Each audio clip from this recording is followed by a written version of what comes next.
Assalamualaikum warahmatullahi wabarakatuh. Halo semuanya, selamat datang di video pembelajaran fisika bersama saya Nikita Eka Ramadhani Putri Dan saya Nafisa Jati Astiningrum. Kami dari Prodi Pendidikan Fisika Universitas Bengkulu kelas 2B. Di sini kami akan memberikan pembelajaran mengenai materi gerak dan gaya. Sebelum belajar lebih dalam mengenai gerak dan gaya, sebaiknya kita mengetahui dulu apa itu gerak dan apa itu gaya. Oke, ikuti pembelajaran kami ya. Pertama, kita akan belajar gaya dan gerak. Apa itu gaya? Gaya adalah tarikan atau dorongan yang menyebabkan suatu benda bergerak. Contoh gaya yang kita lakukan sehari-hari, misalnya saat kita membuka dan menutup pintu, menarik tali mainan, atau menendang bola. Selanjutnya, saya akan menjelaskan apa itu gerak. Gerak adalah perpindahan posisi benda dari tempat asalnya ke tempat lain. Gerak terjadi karena dipengaruhi oleh gaya. Selain mempengaruhi gerak benda, gaya juga bisa mempengaruhi bentuk benda. Misalnya, saat pengrajin membentuk tanah liat menjadi pas, mobil yang bertabrakan bisa penyok, atau batu yang dipalu akan terbelah. Baiklah, untuk lebih memahami konsep antara gerak dan gaya, kami akan menampilkan simulasi gerak dan gaya dengan menggunakan aplikasi PET. Gerak dan gaya. Nah, coba ya. Langsung saja. Nah, pada materi gerak dan gaya, ada beberapa simulasi yang dapat kita coba. Yang pertama yaitu Net force, yaitu penjumlahan gaya. Yang kedua ada motion, yaitu gerak. Yang ketiga ada gesekan, yaitu friction. Dan yang terakhir ada acceleration, yaitu kecepatan. percepatan. Oke, baiklah. Yang pertama kita coba penjumlahan gaya. Coba. Ini teman-teman bisa lihat keterangan di atas. Yang pertama ada sum of force, yaitu jumlah gaya. Yang kedua ada values, yaitu nilai. Dan yang terakhir ada speed, untuk menghitung kecepatannya. Oke, karena kita di sini ingin menjumlahkan gaya, jadi kita memerlukan yaitu jumlah gaya. Nah, terus kita ingin melihat juga nilainya. Dan yang terakhir kita ingin melihat kecepatannya. Oke. Nah, untuk mengetahui jumlah gaya yang diberikan, kita harus menggunakan objek sebagai pemberi gaya. Di sebelah kiri ini, coba ya kita tambahkan dua orang dengan massa ya, atau bentuk yang berbeda. Terus di sebelah kanan juga kita tambahkan dua orang. Mungkin teman-teman ada yang bertanya, kenapa ini kok beda, kok tidak seimbang? Jawabannya, karena kalau seimbang, gaya yang dihasilkan itu mungkin sama. Jadi kita tidak bisa melihat perbedaan yang dihasilkan, atau kita tidak bisa membandingkannya. Jadi kita perlu untuk membuat pemberi gaya ini, atau gayanya berbeda, agar kita bisa mengetahui jumlah gaya.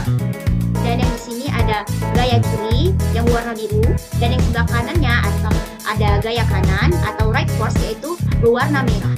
Nah, pada kiri ini, di sini terdapat gaya 150 Newton. Dan yang kanan ada 100 Newton. Oke, jadi jumlah dari gaya yaitu 50 Newton. Jumlah gaya yang dihasilkan merupakan 50 Newton. Oke, coba ya kita Coba ya, mulai.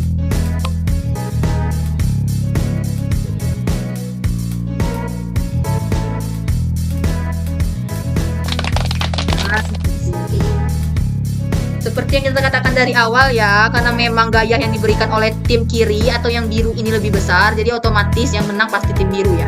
Karena apa? Karena di sini kan kita ingin mencari jumlah gaya, berarti kita harus membutuhkan gaya.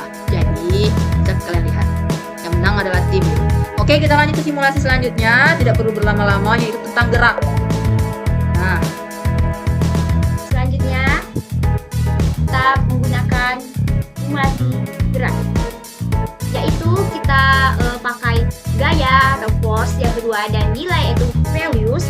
Yang ketiga ada massa atau matches. Yang keempat ada speed atau kecepatan. Dan yang terakhir ada stopwatch untuk menghitung. Coba kita pakai values, 3 message. Kita pakai speed juga untuk menghitung.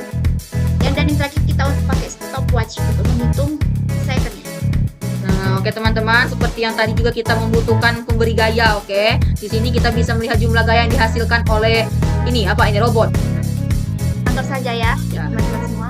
Nanti kita bisa membandingkan gaya yang diberikan itu atau gerak yang dihasilkan itu menggunakan massa yang berbeda-beda. Di sini sudah banyak bentuk jenis massanya. Yang pertama itu ada kulkas ya, bisa kita lihat sendiri, yaitu beratnya sebesar 200 kilo. Selanjutnya ada kotak sama yang kita pakai itu untuk simulasinya, yaitu sebesar 50 kilo. Selanjutnya ada anak perempuan, berat bebannya itu sebesar 40 kilo. Selanjutnya ada pria laki-laki dan beratnya sebesar 80 kilo. Ini ada juga teman-teman tong sampah ya, sepertinya ini ya. Nah, betul sekali. Berat bebannya sebesar 100 kilo. Oke, kita hitung Ya, sama-sama. Kita coba dulu ya. Untuk teman-teman boleh siapkan pena dan pensilnya untuk kita bisa melihat sama-sama ya perbandingannya. Nanti kita akan bandingkan. Kita hitung mulai sama-sama ya. dengan beban 50 kilo lah ya. Terus Kita coba yang 50 kilo. coba kita Waktunya kita atur dulu. tambahkan gaya sebesar 200. Ya, 200 kilo.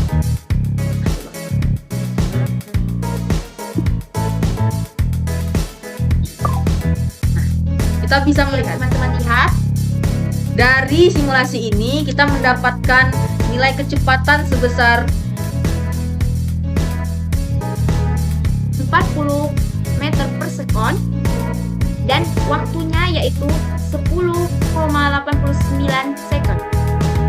9 sekon. Terus masa yang kita gunakan adalah 50 kilo. Dengan tadi kita jumlah gaya yaitu 200 kilo. gaya 200 meter. Nah, oke. Sekarang kita bandingkan dengan menggunakan masa yang berbeda, Ya, teman-teman. coba kita pakai sekarang kulkas ya. Ya. Kulkas atau anak perempuan ini? Boleh kulkas. Atau mau coba yang pria laki-laki? Boleh, pria laki-laki. Pria laki-laki, pria dewasa. Pria laki-laki dewasa. Kita mulai ya. Kita tambah menjadi 200. Jangan 200, 250. Kita membandingkan. 10, 50. Ini lebih ya. Ini waktunya sedikit lebih karena yang pertama tadi kan 10,89, sedangkan ini ada 11,14. Coba ya. Coba. Ini kecepatannya berapa? 28,2 meter per sekon. Terus Selanjutnya ada kita pakai waktunya yaitu 11,14 second. Dan seperti yang kita lihat sendiri ada masa berat bebannya yaitu sebesar 80 kilo. Oh sorry teman-teman. Dan yang kita gaya yang diberikan sebesar 200 Newton. jadi teman-teman pastinya sudah menyiapkan buku dan pena kan? Sudah melihat tadi simulasi kita. Bisa kita lihat perbandingannya antara masa yang kita gunakan 50 kilo dengan masa yang sekarang itu 80 kilo. Walaupun waktunya sedikit lebih cepat, sedikit lebih lama dari yang tadi, tapi di 1 menit 14 detik ya teman-teman. ya, di bagian kecepatan pun walaupun waktunya lebih cepat tetap kalah dengan yang tadi. Kira-kira kenapa? Apa yang membuat dia itu kalah jauh kalau kata orang gini? Apa tuh? Wah. Nah, oke. Berarti dari sini kita bisa melihat bahwa gerak itu dipengaruhkan juga oleh massa ya teman-teman ya. Jadi kecepatan waktu itu dipengaruhkan oleh massa. Tadi kan perbandingannya kita memberikan gaya yang sama sebesar 200 Newton. Berarti pengaruhnya yaitu terdapat pada massa. Oke. Oke teman-teman semuanya, sekian video pembelajaran simulasi gerak dan gaya yang dapat kami sampaikan. Untuk mengetahui atau melihat simulasi gesekan dan percepatan, kalian bisa mencoba sendiri